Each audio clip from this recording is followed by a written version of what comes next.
여러분 안녕하십니까? 최근에 GPI MT103로 이 피해를 입는 분이 굉장히 많아요. 원래 GPI MT103는 아주 단순한 거거든요. 103란 것은 뱅크 투 뱅크로 캐시가 이동할 때 통보성 103이거든. 스위프트로 MT103이니까. 그리고 GPI는 한마디로 글로벌 페이먼트 파이낸스 인스티튜션 해가지고 국제적으로 이렇게 자금을 빨리 보낼 수 있는, 처음 호주에서 시작됐죠.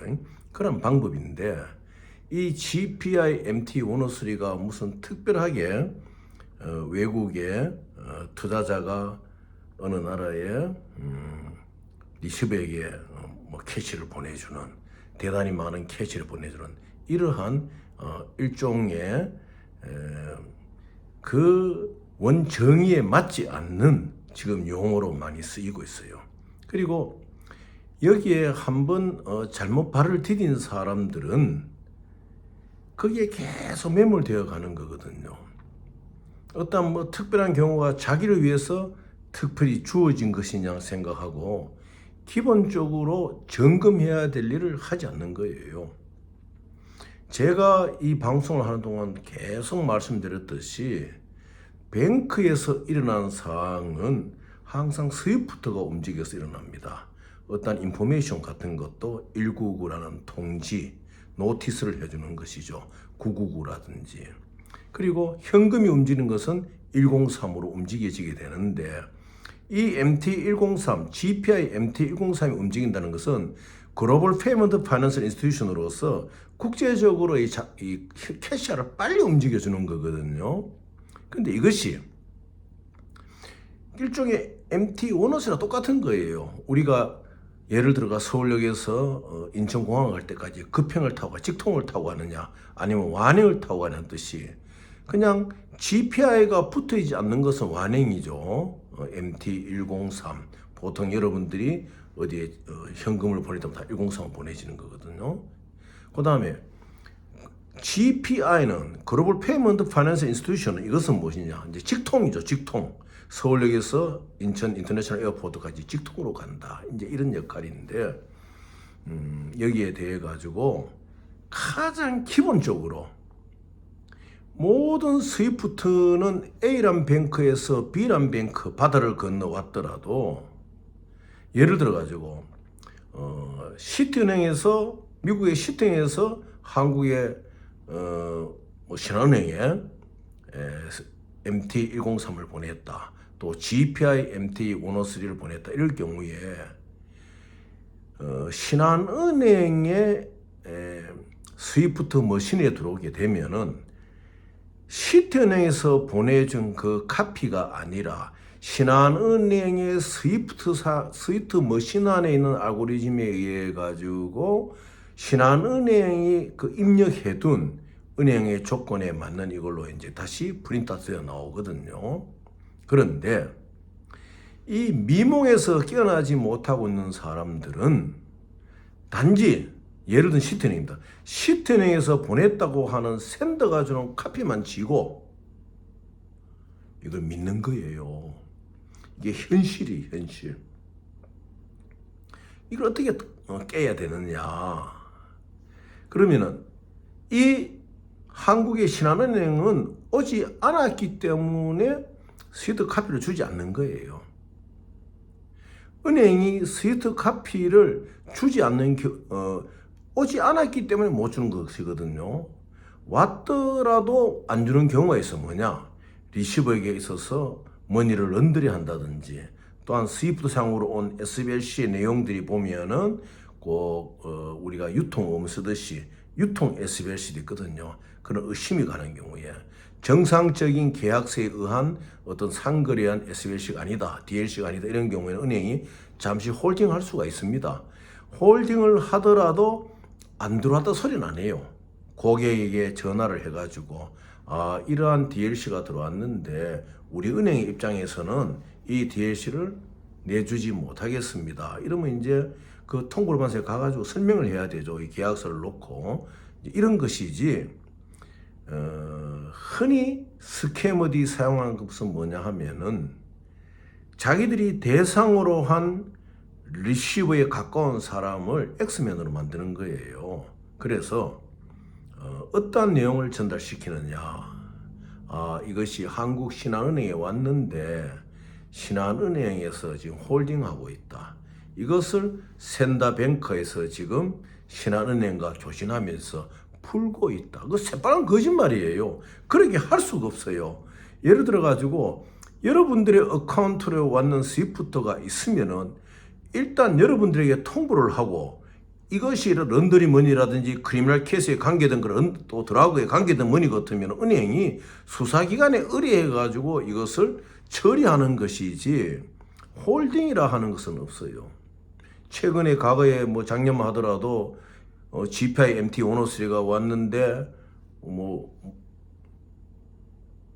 재무관계 부처에 신고를 하고 해야 된다. 그거 다 거짓말이거든요.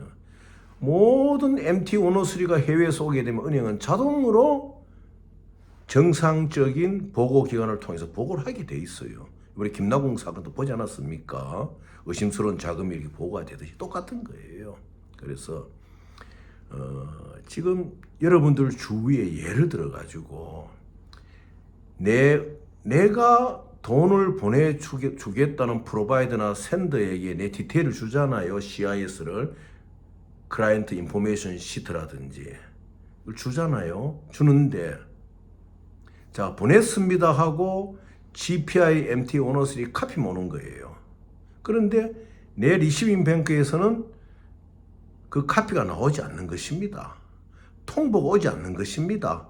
그렇다면은 절대 들어오지가 않은 거예요. 제발 이것만 여러분들이 꼭 아셔야 됩니다. 이것을 모르고 샌더와 연계된 한국인 같으면 한국인 경우에 자기에게 조언을 해준 사람의 말을 믿게 되면은 이제 거기 따라가게 되는 거죠. 그러다 보면 그 병이 되어버려요. 정신적인 병이 되어가지고 꼭 뭐 리플 현상 비슷하게 이것이 꼭 내한테만 어떤 신이 부어준 축복인 줄 알고 그렇게 생각하다가 자신 인생의 중요한 것을 놓쳐버린 거예요. 그래서 여러분이나 여러분의 주위에 있는 분들에게 분명히 말씀해 주십시오. GPI MT 103가 예를 들어 가지고 뭐 스페인의 어느 산타드 뱅크에서 발행이 되어가 스위프트로 왔다. 한국의 국민은행에 왔다. 그러면 그 국민은행에서는 왔다는 통보는 해주는 것입니다. 그 통보를 받지 않았다 하면은 그 샌더의 스위트 카피는 다 가짜예요. 여러분들 절대 속으시면 안 돼요. 거기에 속으면은 여러분의 마음에 병이 들어가 버리고 그 스캐머들이 움직이는 국제적인 조직이 움직일 때는요, 거기 다 그 역할을 분담하는 그 애들이 있어요. 한국에 그런 애들이 안 많습니까?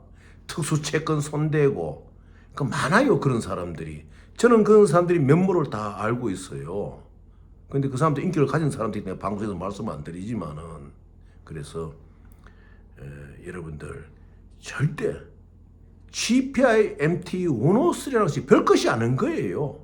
말 그래도 글로벌 페이먼트 파이낸셜 인스티튜트 국제적으로 세계적으로 지불하고 돈이 오고 가는 데 있어서 이것을 빠르게 해주는 하나의 기법이에요. 기구의 방법이에요.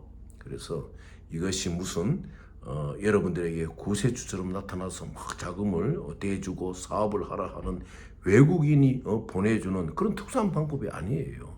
그래서 지금 이 시간이라도 여러분이나 여러분의 주위에 받을 은행에서 스위트 카피가 나오지 않았는데도 아직까지 샌드의 종이를 쥐고 또 여러분 가까운 사람 누군가가 여러분에게 야 내가 알아보니까 샌드가 지금 너 은행하고 교신을 하고 있다. 다 돼간다. 조금만 기다려라. 이런 말을 절대 믿지 마십시오. 여러분 저는 목숨을 걸고 이 나라의 그런 스캐머들을 없애기 위해서 저는 나선 사람입니다. 제 말을 꼭 들으셔야 돼요. 얼마나 많은 사람들이 지금 이러한 스캐머의 농간에 빠져가지고 이 마음이 병이 드는 거예요. 그런 것을 구하시고, 가장 중요한 것은 뱅크가 보내준 스위프트는 홀딩이 되지 않는다. 홀딩이 되면은 여러분에게 통보를 해요. 홀딩할 이유가 뭐가 있습니까? 일단은 도착이 되니까. 도착이 돼야 홀딩을 하지 않겠습니까? 브뤼셀에서, 벨지움 브뤼셀 스위프트 출발해가지고 한국 서울의 신한은행 본부로 온단 말입니다. 그럼 공중에서 누가 잡는다는 말입니까? 그 거짓말인 거예요. 여러분의 어카운트에 도착한 거예요. 여러분의 은행의 스위프트 머신에 들어온 거예요. 그럼 자동으로 여러분 어카운트로 통지가 돼요. 기기 안에서. 그 홀딩이라는 말 자체가 그 엉터리죠. 그래서 여러분들 꼭 속지 마시고, 지금이라도 여러분 본인이나 주위에 그런 병이 들어있는 분들은 꼭 붙들고 간곡히 말씀을 해주셔야 돼요.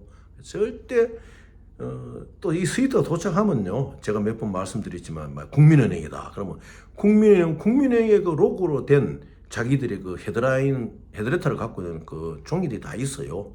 그 은행의 그 정규 양식 거기에 도착한 스위프트의 전문을 다 프린트아웃 해가지고 여러분들에게, 그럼 여러분 지점장 본부의 승인을 받아 지점장 결제해가지고 여러분이 스위프트 카피를 내주면서 뭐 어떤 2만 원, 어떤 데 2만 원짜리 받는 게 있어요. 그 수수료를 받습니다. 받으면 또 은행 여직원이 그 수수료 받으면 또 다 발행을 해줘요. 그래, 여러분의 스위프트가 사실이냐 아니냐 하는 것은 그러한 영수증을 받고, 또 여러분이 원본을 좀 필요할 때는 은행의 직인이나 사인이 필요하잖아요. 그리고 여러분이 2만 몇천 원의 그 경비를 내고 여러분 은행을 받는 겁니다. 외환은행 같은 경우에는 경비를 안 받고 줄 경우는 자기들 은행에 그 하나은행 로고가 있는 그 종이에 다 프린트아웃 해가지고 지점장이 친절하게 내주고, 요새 세상이 어느 세상이라고 여러분의 자산이 와 있는데 그 자산이 여러분일 거예요. 그것을 홀딩한다는 거, 여러분이 말하지 않는다는 건 없어요. 만약 은행이 여러분에게 말 안 했다, 여러분이 아무 잘못해서 홀딩했다, 여러분의 사업을 그르치겠다, 그럼 은행이 여러분에게 다 변상을 해야 되죠. 또는 여러분이 또 요즘 많이 하는 사람들 있잖아요. 행정소송, 가처분 신청. 그럼 여러분 보상을 받는 거예요. 그래서 여러분들 부디 GPI MT 원어사의 별것이 아닌 거예요. 오로지 글로벌 페이먼트 파이낸셜 인스티튜션, 그 국제적으로 자금을 되도록 빠르게 보내게 하는 그 하나의 기구의 방법이지, 그것이 무슨 외국의 뭐 샌더가 여러분에게 투자를 보내주고 이제 그러한 특별한 어떤 그 재무 타이틀이 아닌 거예요. 물론 MT 원어스의 어떤 그걸 캐시해야 된 MT 원어스를 받았을 경우에는 샌더와의 그 계약에 따라 가지고 샌더에 얼마나 또 백을 해줘야, 이런 거는 그 안에 문제고, 제가 오늘 말씀드리는 것은 도착했다 안 했다는 것은 여러분의 리시빙 뱅크에서 카피가 나오지 않는다 하면은 그건 도착한 것이 아니다, 오지 않은 것이다. 여러분이 그걸 아셔야 됩니다. 그리고 만약 은행에서 여러분이 받은 스위프트 카피 의문이 있다면 여러분이 통보를 해주고 내주지 않는 것이에요. 여러분들이 가서 좀 보자 그러면은 담당자는 보여주는 것입니다. 여러분은 꼭 아시고, 홀딩을 했다든지 그러한 스캐머와 스캐머의 엑스맨들에게 여러분들 속지 마시기를 바랍니다.